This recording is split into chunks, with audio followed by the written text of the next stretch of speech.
Let us understand how to create external table in Spark Metastore using orders as example. Also, we'll see how to load data into external table. However, we will not be talking about the difference between external table and managed table as part of this topic. We will defer it to the next topic.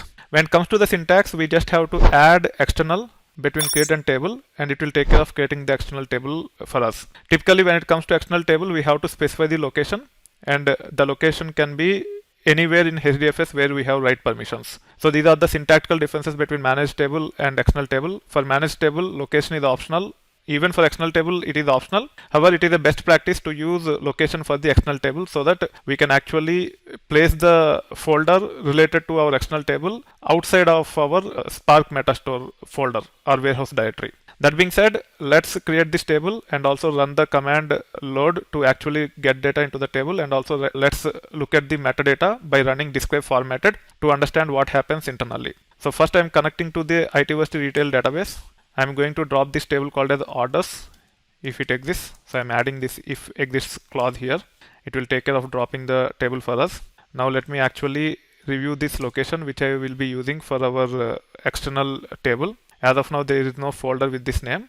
Let me create this folder and then let me run this command. So I am trying to create external table pointing to the existing folder which I have just created. You can see that this location and this location are same. Now let me run this. After running this, let me validate the location by running a -ls command. So this is the command which I want to run even before loading the data. You will see that there are no files in that location. It is empty because we haven't loaded any data. We just created the external table pointing to that location. Now I should be able to run this load command. Loading data into the external table is same as loading the data with respect to the managed table which you have seen earlier. We can either load data from local file system or from HDFS location. We can either use overwrite to overwrite the existing data in the table, or we can append into the existing table by using into table. So the way you will be loading data into the external table is exactly the same the way you load the data into the managed table.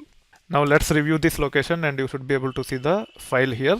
And let's run these queries to preview the data to make sure that everything is normal. Also, let's run this count command to get the number of records. It should return 68,883 records. Now to see the metadata, to confirm whether it is created as external table or not, we can run this command called as describe formatted, and you should be able to see the type as external. For managed, it should be managed. For external, it will be external. So this is how you should be able to create the external table, load the data into the external table, and confirm whether the table is external or not by running describe formatted command.